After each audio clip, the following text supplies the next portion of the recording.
Shalom umat Tuhan, sebelum kita mengikuti ibadah pada hari ini, mari kita datang kepada Tuhan bersatu di dalam doa. Bapa di dalam surga, pagi hari ini kami datang kepadamu Tuhan. Kami mengucap syukur buat kesehatan, buat kekuatan yang Tuhan berikan bagi kami. Kami mengucap syukur Tuhan, kalau kami boleh ada sebagaimana kami ada saat ini, bukan karena kuat dan gagah kami, tapi semua karena kasih dan kemurahan Tuhan atas hidup kami. Terima kasih Tuhan Yesus. Saat ini kami siap untuk beribadah kepada Tuhan. Kami siapkan hati kami untuk memuji dan menyembah Tuhan. Kami siapkan hati kami untuk menerima berkat dari firman Tuhan. Terima kasih Tuhan.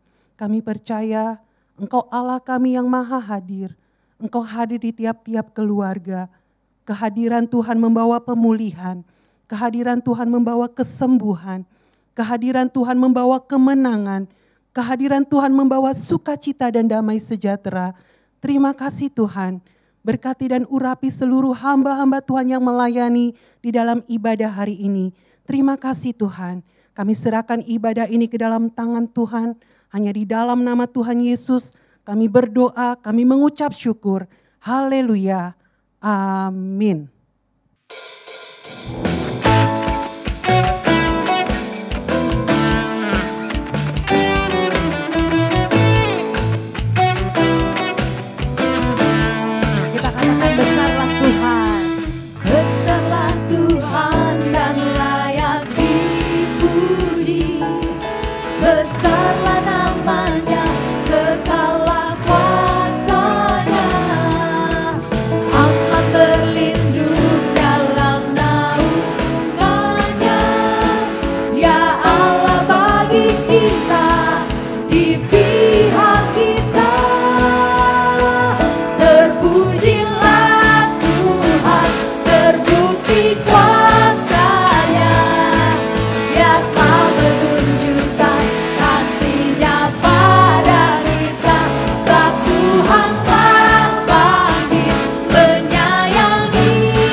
Puji namanya, Yesus Allah perkasa.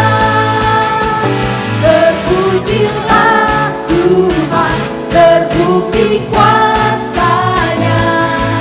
Dia telah menunjukkan kasih-Nya pada kita. Sebab Tuhan telah bangkit menyayangi kita.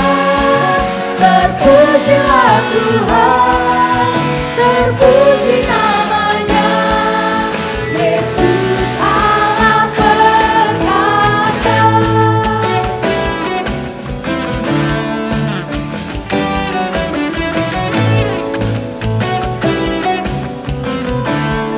Sama-sama katakan besarlah Tuhan. Besarlah Tuhan dan layak dipuji.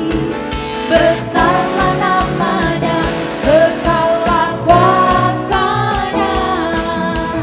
Aman berlindung dalam naungan-Nya. Dia Allah bagi kita, di pihak kita. Terpujilah Tuhan, terbukti kuasa-Nya. Dia telah menunjukkan kasih-Nya pada kita. Sebab Tuhan telah bangkit menyayangi kita. Terpujilah Tuhan, terpuji namanya, Yesus Allah perkasa. Terpujilah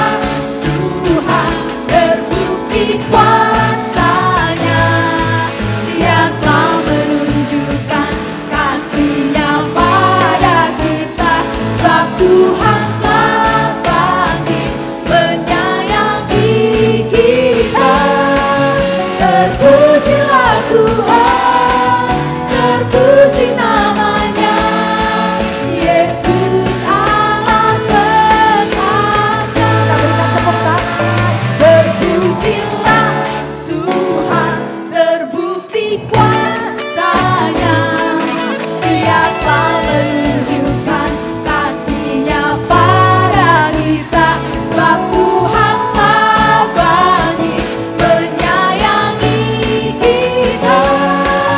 Terpujilah Tuhan, terpuji namanya. Yesus Allah perkasa, Yesus Allah perkasa, Yesus Allah perkasa.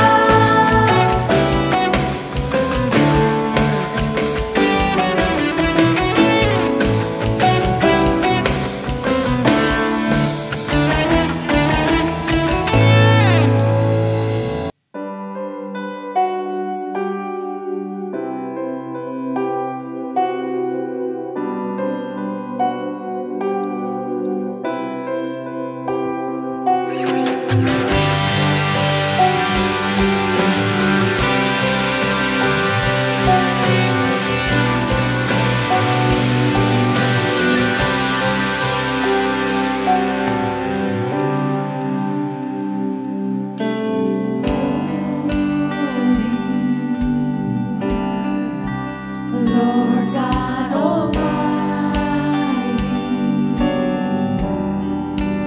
Ancient of Days, Giver of faith, Lord, I need you.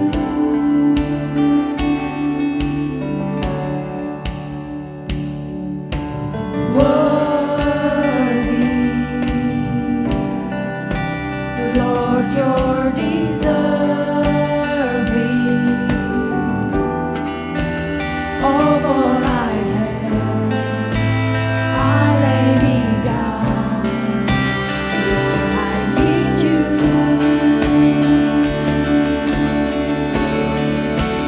I call your name, Lord, you reply. You bring your kingdom to stand by my side. Giver of life, all that I need. Father, you're everything that is precious to me. There is no one like you, Lord, in all the earth.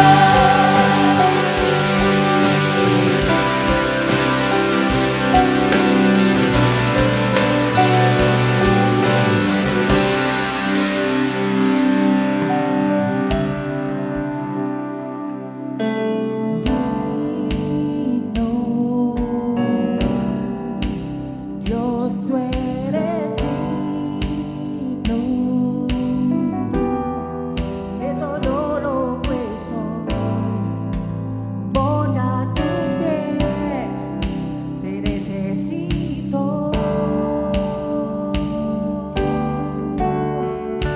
Y te lavaré, me conectarás y en un instante a mi lado tú estarás. Y eres todo lo que necesito y en mi vida lo más precioso. I call your name, Lord, you reply. You bring your kingdom to stand by my side. Giver of life, all that I need. Father, you're everything that is precious to me. There is no one like you, Lord, in all the earth. There is no one like you. There is no one like you, Lord, in all the earth.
Engkau Tuhan.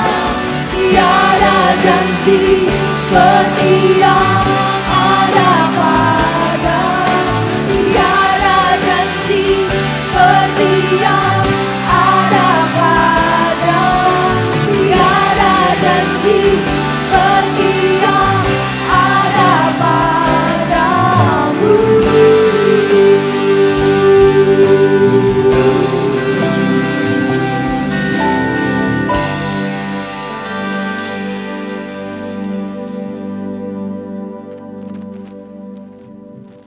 Bapak, Ibu, Saudara sekalian, tiba saatnya kita mau memberikan persembahan. Sebelumnya mari kita bersatu di dalam doa. Tuhan Yesus, terima kasih kami masih diberi kesempatan untuk membawa korban syukur kami. Kami bersyukur Tuhan buat berkat-berkat Tuhan yang Tuhan sudah percayakan dalam hidup kami. Kami bersyukur Tuhan, Engkau yang sudah mencukupkan setiap kebutuhan kami. Dengan hati penuh sukacita, dengan hati bersyukur, kami mau membawa yang terbaik bagi Engkau. Terima kasih Tuhan, kami siap membawa persembahan bagi Tuhan. Haleluya, amin. Bapak, Ibu, Saudara sekalian dapat memberikan persembahan melalui nomor rekening berikut ini.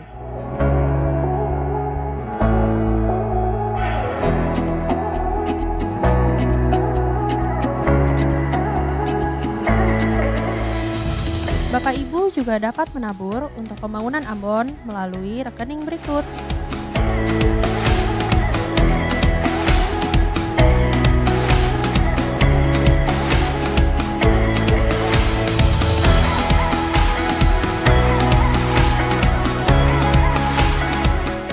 Gembala dan seluruh jemaat mengucapkan selamat ulang tahun kepada nama-nama yang tertera di layar.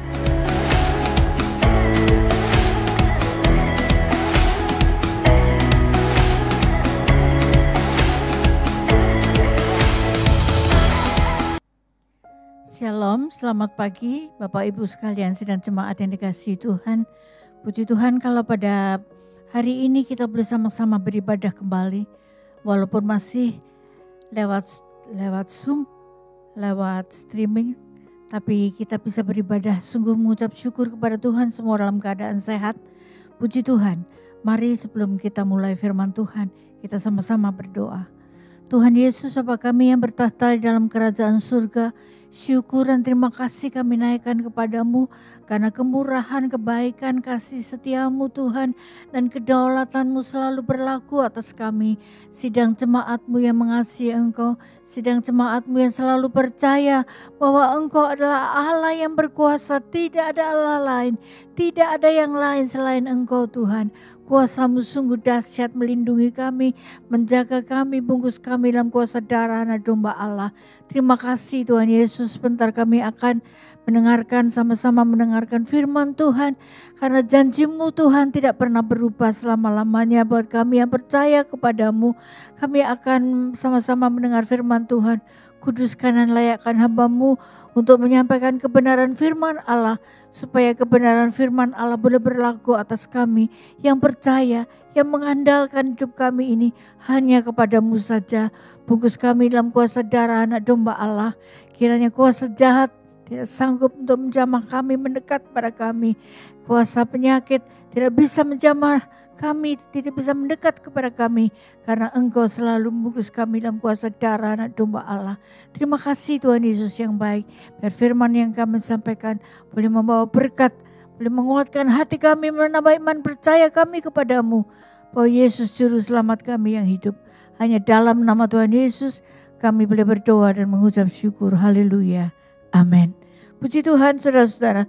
Judul khotbah saya pada hari ini adalah apakah ada kuasa yang melebihi kuasa Allah?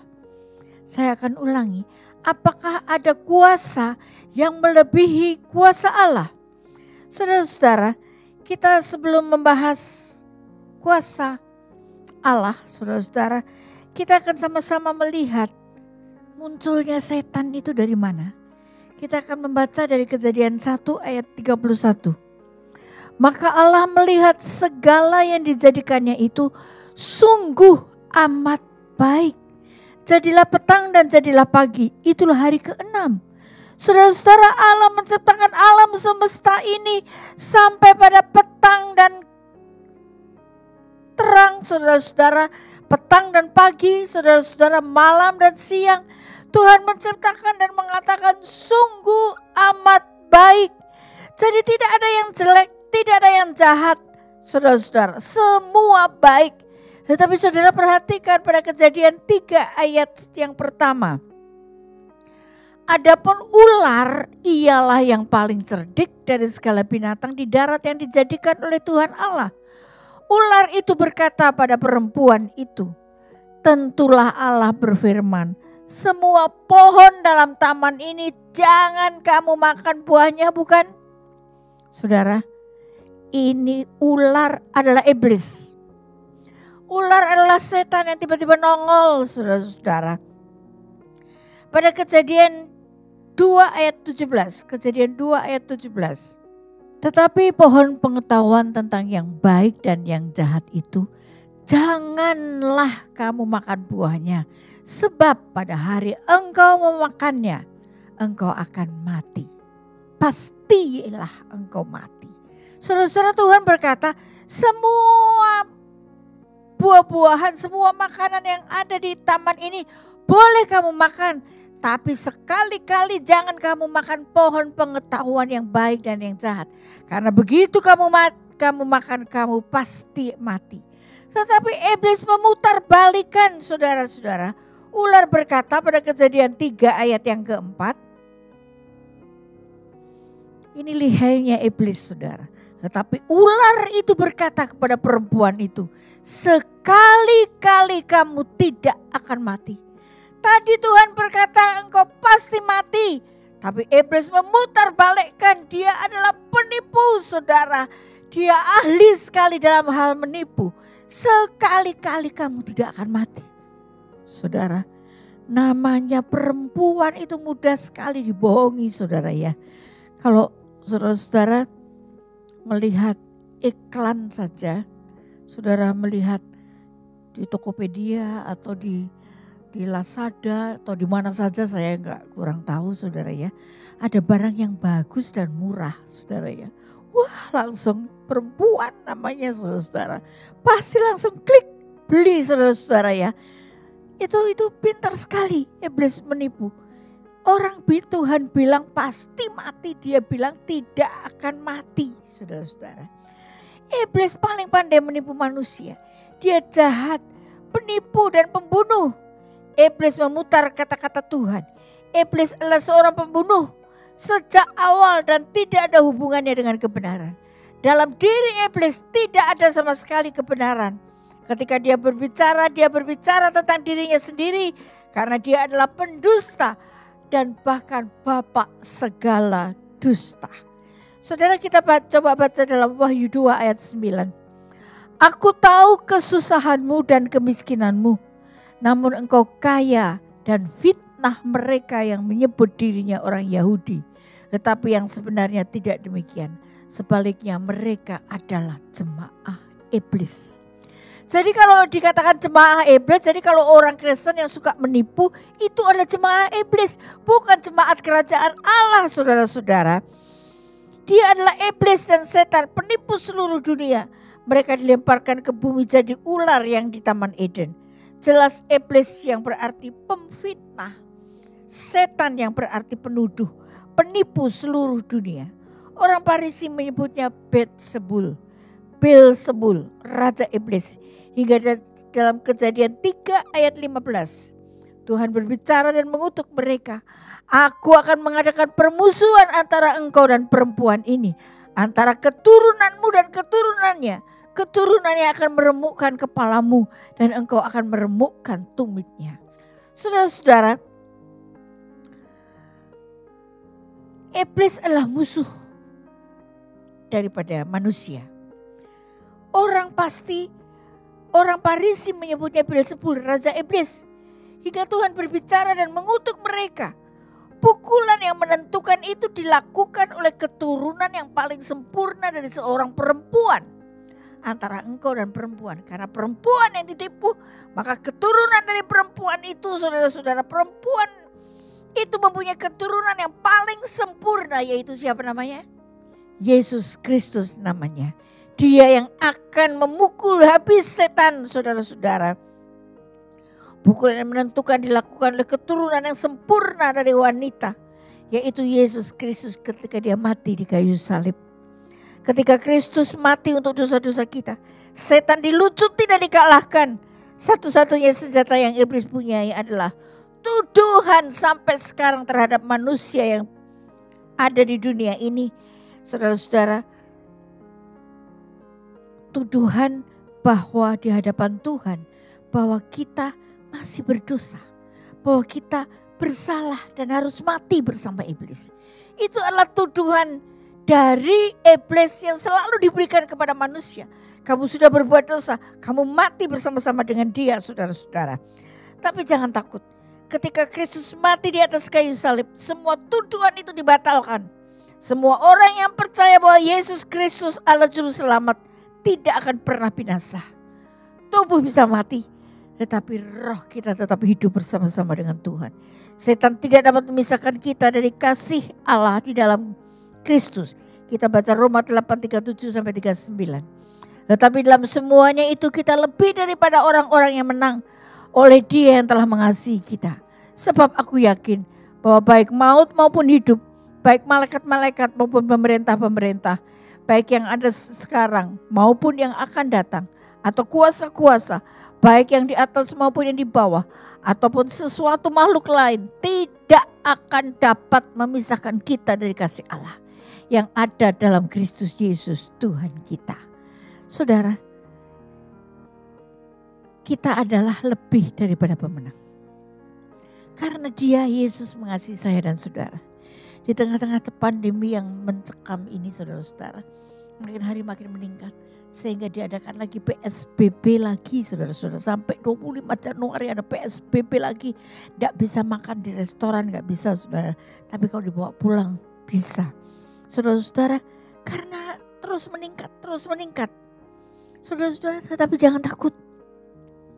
Saudara-saudara, pukulan yang menentukan dilakukan oleh keturunan sempurna dari wanita, yaitu Yesus Kristus ketika Dia mati di kayu salib. Ketika Kristus mati untuk dosa-dosa kita, setan dilucuti dan dikalahkan. Satu-satunya senjata yang iblis punyai adalah tuduhan di hadapan Tuhan bahwa kita bersalah dan harus mati bersama iblis. Sekali lagi saya katakan, jangan takut. Ketika Kristus mati di atas kayu salib, semua tuduhan itu dibatalkan. Semua orang yang percaya bahwa Yesus Kristus adalah juru selamat tidak akan pernah binasa. Setan tidak dapat memisahkan kita dari kasih Allah di dalam Kristus. Pertanyaan yang sering muncul di benak kita, dari mana ya asalnya iblis? Mengapa Tuhan mentolerir kejahatan iblis? Antara kesempurnaan dalam Kejadian 1 ayat 31 tadi yang sudah kita baca adalah sangat baik. Semua yang diciptakan sangat baik, sempurna baiknya, saudara. Dan muncullah tiba-tiba kejahatan dalam Kejadian pasal 3. Sesuatu telah terjadi. Ciptaan yang baik telah dirusak oleh iblis. Kita baca Yudas 1 ayat 6. Disambung 2 Petrus 2 ayat 4. Yudas 1 ayat 6. Dan bahwa Ia menahan malaikat-malaikat yang tidak taat pada batas-batas kekuasaan mereka, tetapi yang meninggalkan tempat kediaman mereka dengan belenggu abadi di dalam dunia, kekelaman sampai penghakiman pada hari besar. Jadi saudara-saudara, malaikat iblis itu malaikat-malaikat yang tidak taat kepada Tuhan. Sudah di batas kekuasaanmu ini sampai di sini, wewenangmu ini sampai di sini. Tetapi dia melampaui, dia ingin lebih tinggi dari Allah, saudara-saudara. Mereka tidak taat. Tetapi akibatnya mereka dibelenggu abadi dalam dunia kekelaman sampai penghakiman pada hari besar. Kita baca 2 Petrus 2 ayat 4. Sebab jikalau Allah tidak menyayangkan malaikat-malaikat yang berbuat dosa, tetapi melemparkan mereka ke dalam neraka, dan dengan demikian menyerahkannya ke dalam gua-gua yang gelap untuk menyimpan mereka sampai hari penghakiman.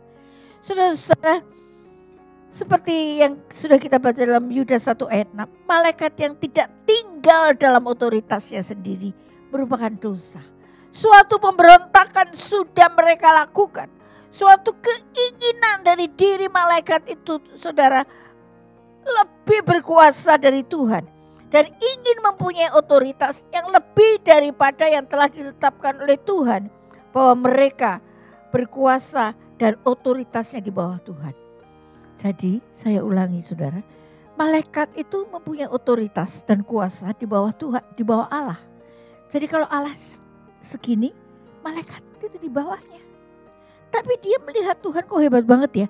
Mereka iri saudara. Jadi saudara hati-hati.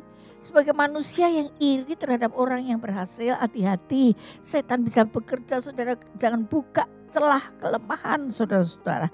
Iblis akan masuk. Sehingga dia ingin seperti Allah.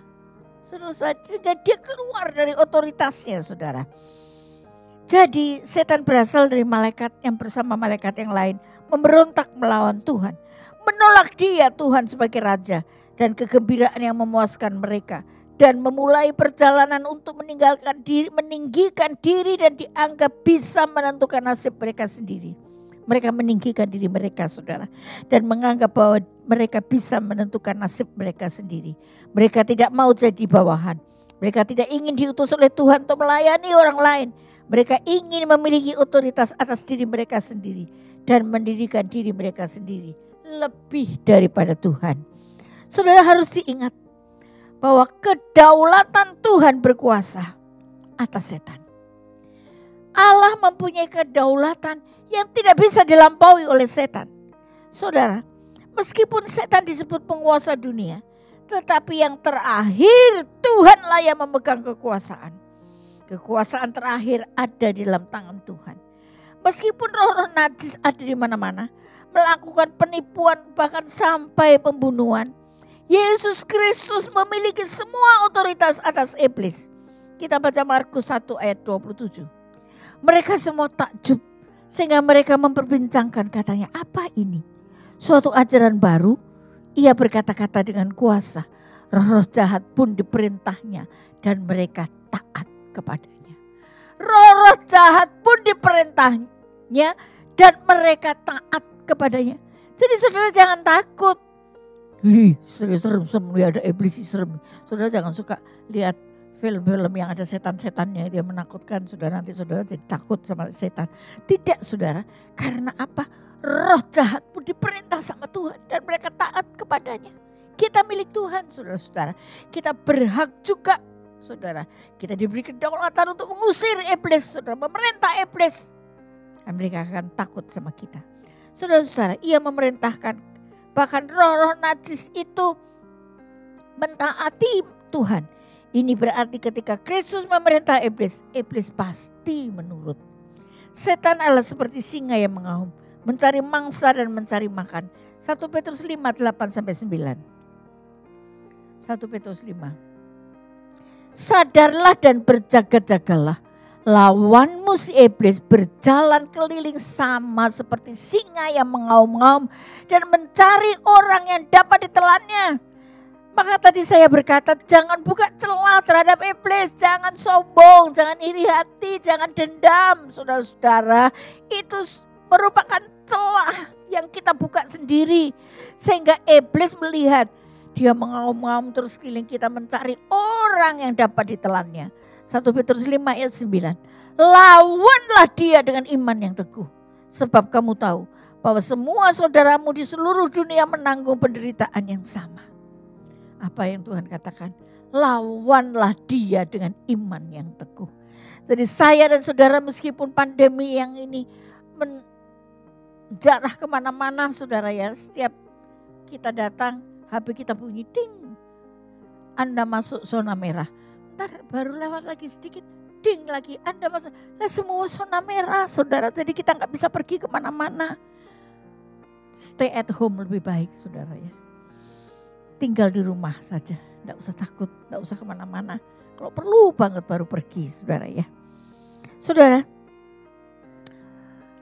lawanlah dia, teguhkanlah imanmu. Dengan kata lain, penderitaan adalah cara setan mencoba melahap orang-orang kudus. Lebih baik jika Tuhan menghendaki kamu menderita karena melakukan apa yang benar daripada kamu melakukan apa yang salah. Jadi lebih baik kamu melakukan yang benar daripada kamu melakukan yang salah. Meskipun menderita tapi asal melakukan yang baik. Boleh diserang oleh virus corona tapi asal melakukan yang baik. Asal melakukan yang benar. Jangan melakukan yang salah, saudara-saudara. Jika Tuhan menghendakinya, penderitaan ini, saudara, seperti rahang singa yang berkeliaran dibuka dan ditutup hanya menurut kehendak Tuhan. Jadi jangan takut. Iblis itu keliling, saudara, seperti singa yang mengaum, yang mulutnya selalu menganga terbuka. Tetapi yang Tuhan akan menutup dan membukanya. Terserah mau Tuhan. Saudara-saudara, kalau dia Tuhan membuka, Tuhan mengizinkan kita menderita, saudara-saudara. Dan ingat, penderitaan yang kita alami pasti ada tujuan dari Allah yang baik. Jika Tuhan menghendakinya, penderitaan ini seperti rahang singa yang berkeliaran, dibuka dan ditutup hanya menurut kehendak Tuhan saja. Setan adalah pembunuh sejak awal, kata Yesus. Tapi apakah dia telah mengambil anugerah pemberian dari tangan sang pemberi? Tidak. Kita baca Ulangan 32-39. Lihatlah sekarang bahwa akulah dia. Tidak ada Allah kecuali aku. Akulah yang mematikan dan yang menghidupkan. Aku telah meremukkan, tetapi akulah yang menyembuhkan. Dan seorang pun tidak ada yang dapat melepaskan dari tanganku. Saudara tetaplah tinggal di dalam Yesus Kristus, Juru Selamat saya dan saudara. Tidak ada seorang pun yang dapat mengambil kita dari tangan Tuhan. Asal saya dan saudara tetap fokus pada Tuhan saja. Saudara-saudara, jika setan mempunyai maksud untuk menghancurkan Ayub dan membuktikan bahwa Tuhan bukanlah hartanya, iblis harus mendapatkan izin dari Tuhan sebelum iblis menyerang harta milik Tuhan. Akan saya ulangi, Ayub adalah harta milik Tuhan, saudara-saudara. Iblis tidak dapat menghancurkan harta milik Tuhan ini sebelum dia menyerang tubuhnya dengan penyakit, saudara-saudara. Dia harus minta izin dulu sama Tuhan. Ayub 1:12.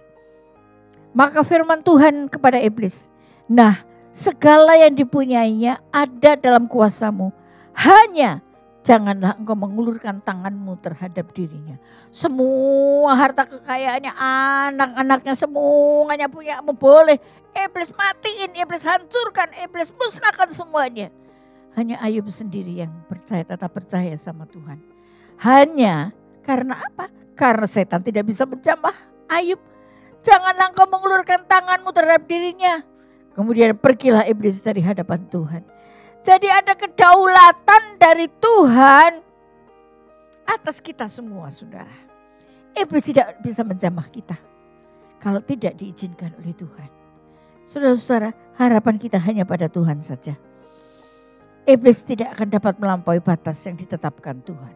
Setan adalah penggoda terbesar. Dia ingin kita jatuh dalam dosa. Iblis ada di balik penyangkalan Petrus. Iblis menggodanya untuk menyangkal Yesus. Tapi perhatikan, sebelumnya Yesus sudah tahu bahwa Petrus akan tergoda oleh iblis untuk menyangkal Yesus. Kita baca Lukas 22. Lukas 22, 31 dan 32. Simon, Simon, lihat, iblis telah menuntut untuk menampik kamu seperti gandum. Tuhan tahu bahwa Simon akan menyangkal dia. Tetapi aku telah berdoa untuk engkau. Ingat baik-baik. Dia juga berdoa untuk saya dan saudara. Supaya imanmu jangan gugur. Dan engkau, jikalau engkau sudah insyaf, kuatkanlah saudara-saudaramu. Jikalau engkau sudah insyaf, kuatkanlah saudara-saudaramu. Saudara-saudara, setan tidak dapat melakukan apa yang dia inginkan dengan Petrus tanpa seizin Tuhan. Ketika kita percaya Yesus dan jadi miliknya sama seperti Petrus dan Ayub, maka Tuhan telah menetapkan batasannya. Mereka tidak akan bisa menghancurkan Petrus. Mereka hanya bisa membuatnya tersandung. Saudara pernah tersandung gak? Kalau kita jalan biasanya di Alfamart, Indomart, itu depannya itu batu koin blok itu ya. Koin blok ya namanya ya. Itu suka ada yang menonjol satu, saudara. Saya dulu pernah tersandung, saudara ya. Baru enak-enak jalan begitu kan sudah tua, jadi agak diseret. Kakinya ini diseret, saudara ya. Diseret, gak tahu kalau ada batu bata yang menonjol satu. Sehingga saya tersandung dan hampir jatuh. Kesel gak sih kalau tersandung begitu? Hati saya kesel banget. Ini kenapa batu bata nyandungin gue gitu ya, saudara ya. Kesel sekali. Gak enak ya kalau tersandung, saudara-saudara. Petrus juga rasa tidak enak, saudara-saudara. Tapi untung dia hanya tersandung, tidak sampai menyangkal Yesus, saudara-saudara. Ketika kita percaya Yesus dan jadi miliknya sama seperti Petrus dan Ayub, maka Tuhan telah menetapkan batasannya. Mereka tidak akan bisa menghancurkan Petrus. Mereka hanya bisa membuatnya tersandung. Karena itu Yesus berkata, ketika kamu kembali lagi, ketika kamu sudah insyaf. Jikalau engkau sudah insyaf, kuatkanlah saudara-saudara. Jadi Yesus tahu bahwa dia tidak bakalan menyangkal Tuhan terus-menerus. Kalau engkau insyaf, balik lagi. Kuatkanlah saudara-saudaramu. Saudara-saudara, Tuhan tahu bahwa Petrus tidak akan menyangkal dia. Terus-menerus, saudara-saudara. Karena itu saudara-saudara, jangan pernah takut, tetap tinggal di dalam Tuhan. Maka kita pasti aman. Walau kita sakit, swab positif melulu, saudara. Ada teman saya, satu rumah itu positif, saudara. Ada papahnya positif, ada suaminya positif, dia positif, anaknya positif, saudara. Papa dan suaminya dirawat di rumah sakit. Setelah 10 hari masih positif, disuruh pulang, saudara. Karena saking penuhnya rumah sakit suruh pulang. Saya bilang itu kan bisa tular-tularan terus. Betul, saudara, teman saya ini tes lagi, positif lagi masih, saudara. Positif terus. Dia ngarang nyanyi. Kami semua nelongso ya, apa ya nelongso itu bahasa Indonesianya ya. Pokoknya hati kita mendengarkan dia menyanyi itu rasa terenyuh begitu ya, saudara. Dia merasa sudah tidak kuat karena suaminya sakit, papahnya juga sakit. Suaminya gagal ginjal, papahnya stroke, saudara. Jadi dia harus dalam keadaan sakit, harus meladenin orang yang sakit. Coba, saudara, bagaimana perasaan saudara? Kami sampai menganjurkan kamu harus tinggal di rumah sakit. Nanti kita rantangin itu orang-orang yang ada di rumahmu, kita rantangin sehari 3 kali. Kita urunan, kita bayar, saudara-saudara. Dia belum menjawab sampai sekarang. Saya besok akan foto ronsen, Bu, katanya. Dia kalau panggil saya tante besok saya akan akan ronsen karena suaranya serak, saudara. Suaranya serak dan batuk terus, saudara ya. Hati-hati saudara yang batuk gak berhenti-berhenti. Saudara harus foto ronsen karena nanti kalau sudah berkabut, saudara sudah sesek, sudah susah sekali saudara ditolong. Hati-hati saudara-saudara. Karena jangan pernah takut, tetaplah tinggal di dalam Tuhan. Di dalam nyanyiannya dia percaya, sekalipun tubuhku rasa tidak kuat, aku tetap percaya pada rencanamu. Aku tetap percaya tinggal dalam tangan Tuhan. Karena pasti aman. Saudara-saudara, kalau kita ikuti Tuhan Yesus, terus percaya sama dia, maka kita aman di dalam Yesus. Di dalam 2 Korintus 4 ayat yang keempat. Yaitu orang-orang yang tidak percaya, yang pikirannya telah dibutakan oleh ilah zaman ini. Sehingga mereka tidak melihat cahaya Injil tentang kemuliaan Kristus yang adalah gambaran Allah. Bisakah Tuhan mengatasinya dan menolak dengan membatalkan rencana setan? Apa jawabannya? Pasti bisa, saudara-saudara. Meskipun kita di dunia ini seringkali banyak orang percaya dibutakan oleh ilah zaman ini. Tetapi kalau kita tetap ada di dalam Yesus, maka cahaya terang kemuliaan Allah itu akan tetap menyinari hati kita. Sehingga kita tidak bisa dibutakan oleh ilah zaman ini. Kita tetap melihat bahwa Yesus Juru Selamat adalah Allah yang Maha Kuasa. Amin, saudara-saudara. Saudara-saudara, 2 ayat berikutnya Paulus berkata, ayat yang ke-6, 2 Korintus 4 ayat yang ke-6. Sebab Allah yang telah berfirman, dari dalam gelap akan terbit terang. Ia juga yang membuat terang bercahaya di dalam hati kita, supaya kita beroleh terang dari pengetahuan tentang kemuliaan Allah yang nampak pada wajah Kristus. Dari dalam gelap akan terbit terang. Saudara-saudara, kalau kita tetap di dalam Yesus, maka ia juga yang membuat terangnya bercahaya. Di dalam hidup kita akan terlihat kemuliaan Allah. Saudara-saudara, terang bersinar dari kegelapan. Kita jadi sinar yang ada di hati kita. Memancar dalam kehidupan kita. Memberikan terang kemuliaan Allah. Dengan kata lain, efek membutakan yang disebar oleh iblis tidak bisa mengalahkan terang yang terpancar dari hati kita. Iblis membutakan kita, saudara-saudara. Tetapi itu tidak bisa melawan terang yang dari dalam hati kita yang diberikan oleh Tuhan Yesus. Kita berpegang terus pada Tuhan Yesus, saudara-saudara. Efek membutakan yang disebar oleh iblis tidak bisa mengalahkan terang yang terpancar dari kita, dari hati kita. Saudara-saudara, sekarang kembali pada judul khotbah kita. Apakah Tuhan tidak berdaya di hadapan iblis yang menipu, membunuh dan membutakan manusia? Apakah ada kekuatan di luar Tuhan yang membatasi, yang bisa membatasi kuasa Tuhan? Apa jawabnya? Tidak ada. Mari sama-sama katakan, tidak ada. Sekali lagi kita katakan, tidak ada. Jadi memang betul-betul tidak ada kuasa di atas Tuhan yang tidak bisa dilawan oleh Tuhan. Saudara-saudara, dalam Alkitab Tuhan yang mengatur setan. Tuhan memiliki hak dan kuasa untuk mengatur iblis kapan saja dan di mana saja dia mau. Karena itu Tuhan seperti membiarkan perbuatan setan melalui penyakit-penyakit, dosa, melalui pandemi banyak orang yang jatuh, saudara. Bukan karena Tuhan tidak mampu untuk mengatasi, tetapi Tuhan sesungguhnya mempunyai tujuan. Tuhan tidak pernah lengah. Izin yang diberikan ke setan pasti ada tujuannya. Dan tujuan ini membawa kebaikan bagi kita yang percaya. Kita terus percaya kepada Tuhan. Kita terus percaya kepada Tuhan. Jangan sampai kita dibutakan oleh iblis, saudara-saudara. Karena itu, saudara-saudara, yang harus kita ingat, saudara. Tuhan selalu mempunyai tujuan membawa kebaikan bagi kita yang percaya. Sekalipun orang yang kita kasih meninggal. Saudara, baru tadi pagi Pak Tujuh bercerita temannya satu kelas pada waktu ambil spesialis kedokteran jiwa, saudara, meninggal tadi pagi, saudara, dan dimakamkan. Saudara-saudara, kena corona. Dokter juga bisa kena corona, saudara, meninggal. Pendeta juga bisa kena corona, banyak yang meninggal, saudara. Jangan takut, tapi jangan takut.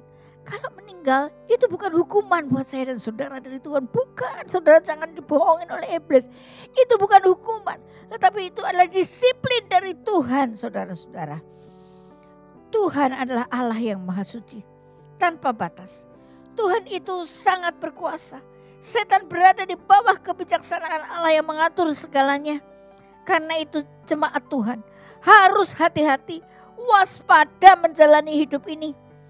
Kalau perlu ya jangan keluar rumah. Saudara, kalau tidak perlu jangan keluar rumah. Jangan terlalu takut, tapi hati-hati harus, saudara. Waspada harus. Pakai masker harus, saudara-saudara ya. Cuci tangan tetap harus supaya kita tidak tertular penyakit. Saudara-saudara, yang harus kita ingat bahwa Tuhan itu berdaulat atas setan. Karena itu setan tidak bisa bergerak dengan kemauan dirinya sendiri tanpa seizin Tuhan.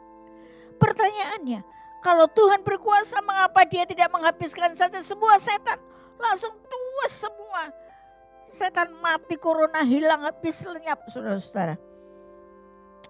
Padahal dia mempunyai hak dan kuasa yang hebat. Kita baca Wahyu 20 ayat 10. Dan iblis yang menyesatkan mereka dilemparkan ke dalam lautan api dan belerang, yaitu tempat binatang dan nabi palsu itu. Dan mereka disiksa siang malam sampai selama-lamanya. Saudara jangan takut. Iblis ada dalam genggaman Tuhan. Dia tidak bisa lari seenaknya. Karena dia diikat oleh rantai oleh Tuhan dan ada di tangan Tuhan. Kalau dia nyeleweng, Tuhan tarik, saudara-saudara. Semua dalam kekuasaan Tuhan. Saudara-saudara, dalam Kolose 1:16. Kolose 1:16. Ya.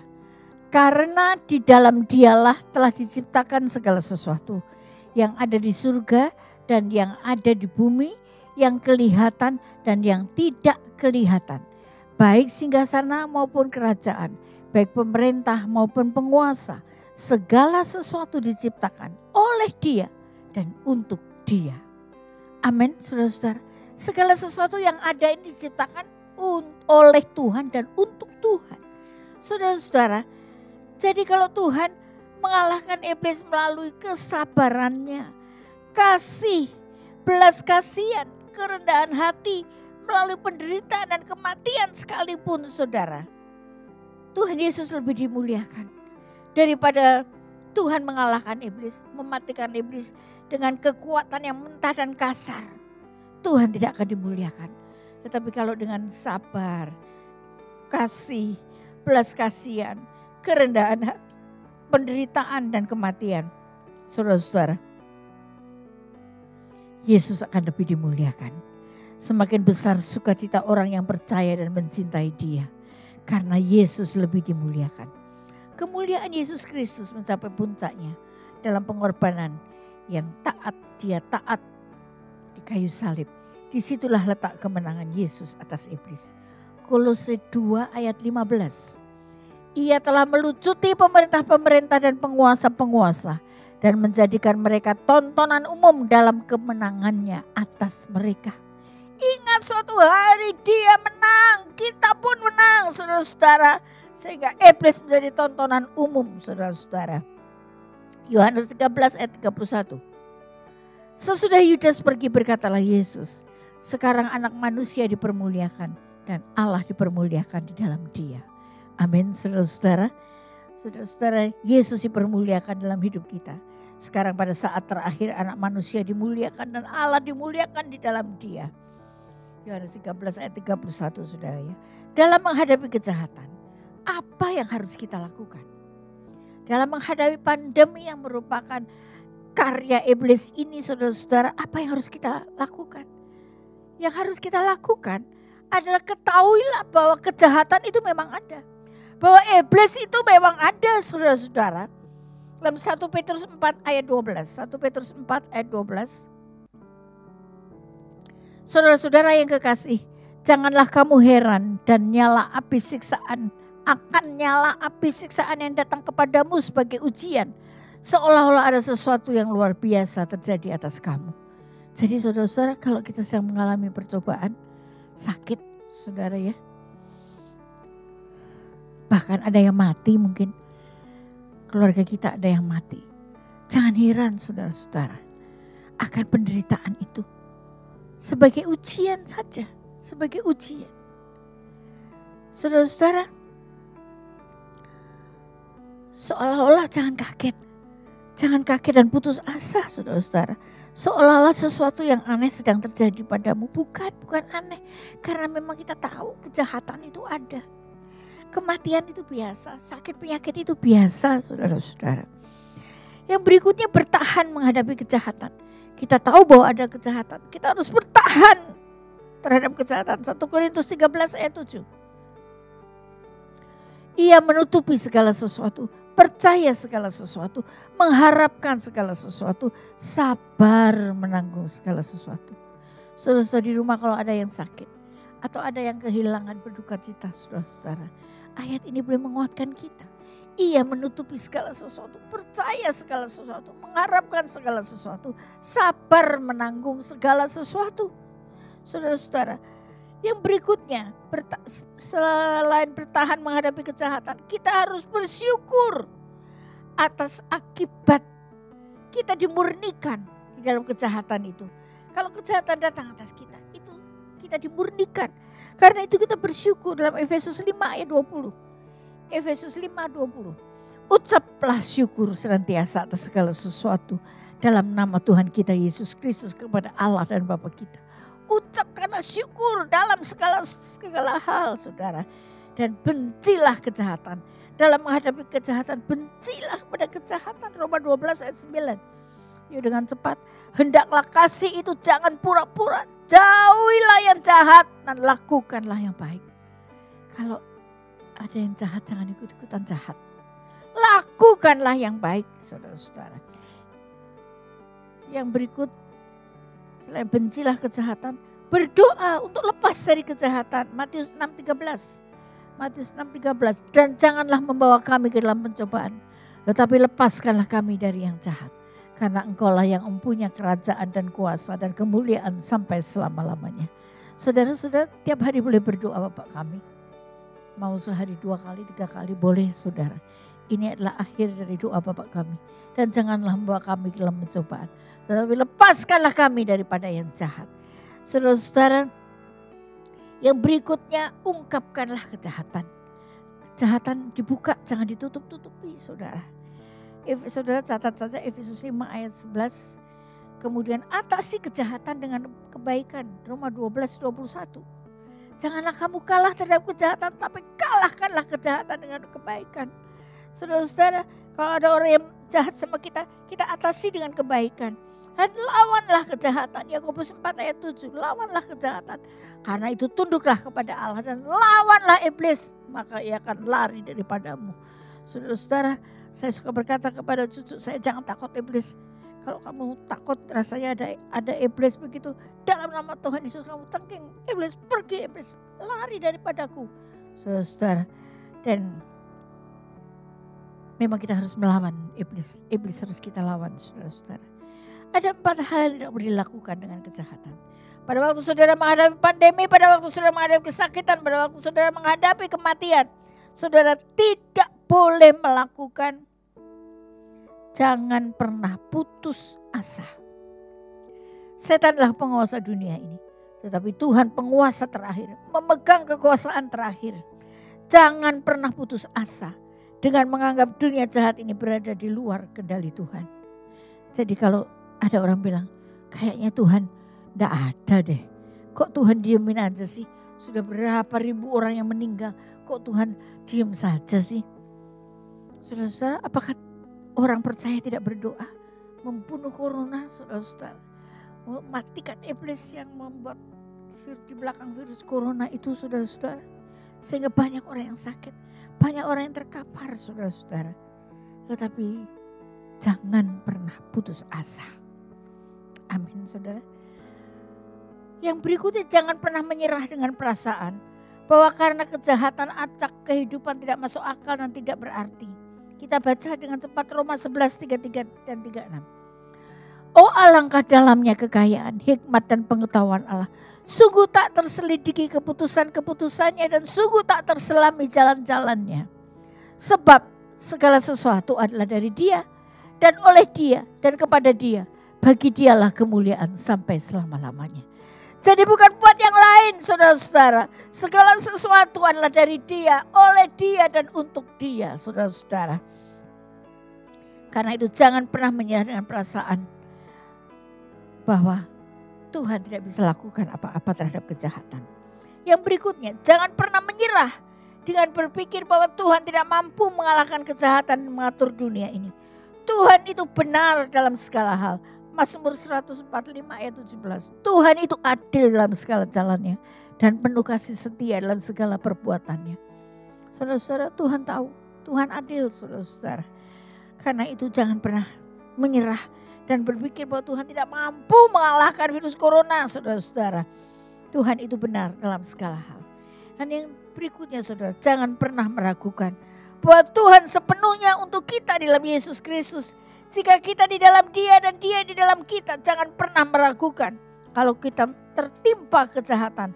Bahkan kalau kita mati sekalipun, itu karena disiplin kebapaan, pemurnian, dan karena kasih Tuhan kepada kita.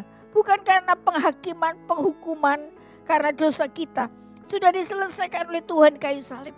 Jadi sudah tidak ada dosa lagi yang membuat kita mati, saudara, tidak ada. Kita coba baca Ibrani 12 ayat 6.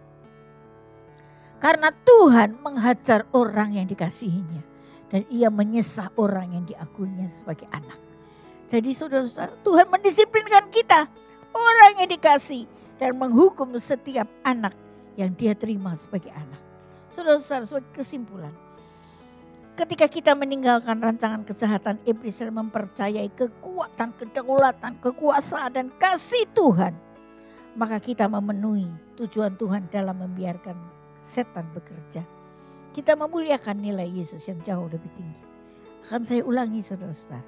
Ketika kita meninggalkan rancangan iblis, saudara-saudara, dan mempercayai kedaulatan, kekuatan, kekuasaan, dan kasih Tuhan, maka kita memenuhi tujuan Tuhan dalam membiarkan setan bekerja, saudara.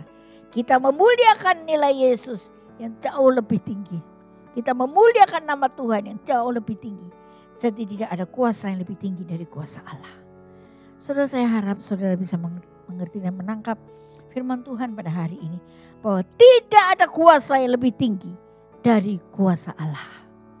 Saudara-saudara, Tuhan selalu memberkati saya dan saudara. Asal saya dan saudara tetap dalam tangannya. Kiranya saudara-saudara yang sedang bersedih hati, saudara yang lemah, saudara yang sedang sakit bahkan, saudara-saudara, saudara tetap percaya kepada Tuhan.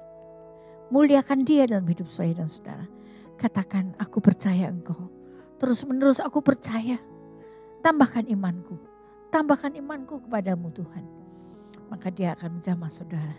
Saudara akan dikuatkan dan dihiburkan oleh Roh Kudus. Kiranya Tuhan memberkati kita semua. Amin. Kita akan berdoa. Tuhan Bapa kami yang bertahta dalam kerajaan surga. Inilah pernyataan kami semua sidang jemaat-Mu yang mengasihi Engkau, yang percaya kepadamu Tuhan, bahwa Engkaulah Yesus satu-satunya juru selamat kami, Allah yang maha kuasa, Allah yang tidak ada tandingannya, kekuatan, kemuliaan, kekuasaan ada di dalam tangan-Mu. Itulah kepercayaan kami Tuhan, karena itu Engkau jamah pada pagi hari ini. Setiap orang yang sakit Engkau hiburkan Tuhan, sembuhkan, jamah, kuatkan Tuhan, sembuhkan mereka yang sedang sedih hati, hiburkanlah Roh Kudus, hiburkanlah mereka supaya mereka kembali kuat dan bersemangat dalam mengiring Tuhan. Tidak ada suatu penyakit pun yang bisa melemahkan kita dalam melayani Tuhan. Nama-Mu dipermuliakan, Nama-Mu diberkati, Nama-Mu ditinggikan. Tuhan berkati setiap jemaat yang ada di mana-mana dari komunitas Patmos FLC ini Tuhan, yang ada di Taman Meruya, yang ada Taman Cibodas, yang ada di Simpak Brengkok, Alam Sutra, Ambon, Masohi. Tuhan, Engkau berkati mereka semua. Berikan hati cinta Tuhan lebih dari yang lalu. Berkati mereka, kuatkan mereka semua. Bungkus mereka dalam kuasa darah Anak Domba Allah. Sehingga mereka bisa tetap bersaksi. Dan kemuliaan Allah akan makin nyata dalam hidup kami. Orang yang percaya kepada Tuhan. Terima kasih Tuhan, Engkau berkati pelayan-pelayan Tuhan yang sudah melayani pada pagi hari ini. Kiranya Engkau menolong menyertai kami semua. Bungkus kami semua dalam kuasa darah Anak Domba Allah. Hanya dalam nama Tuhan Yesus kami boleh berdoa dan mengucap syukur. Tiap orang yang percaya diberkati, sama-sama katakan amin.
Saudara, mari kita akhiri ibadah pada hari ini. Puji Tuhan, kita bersyukur kepada Tuhan.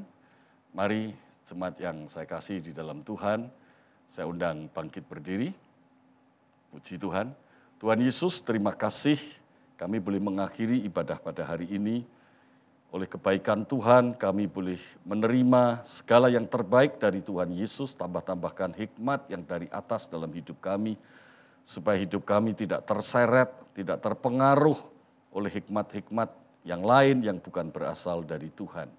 Sehingga Tuhan boleh leluasa menjadikan hidup kami menjadi terang yang bersinar, bercahaya di tengah kegelapan, di tengah dunia ini. Terima kasih Tuhan Yesus, kami bersyukur untuk ibadah hari ini di dalam nama Tuhan Yesus Kristus. Dan sekarang saudara-saudaraku yang kekasih, angkat kedua tanganmu dan bukalah hatimu. Dan terimalah rahmat dan berkat Allah yang melimpah yang berasal dari surga. Tuhan Yesuslah yang memberkati ibu bapa saudara-saudari sekalian. Saudara-saudara yang dikasihi Tuhan, Tuhan Yesuslah yang menjadi sumber berkat bagi kita sekalian. Tuhan Yesus menghadapkan wajahnya kepada kita dan memberikan kasih karunia-Nya.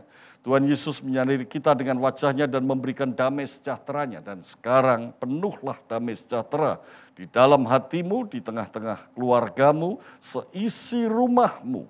Bahkan engkau membawa damai sejahtera kemanapun engkau melangkah dan pergi, bahkan sampai ke ujung bumi. Damai sejahtera Allah dan terang itu menerangi segenap penjuru bumi ini.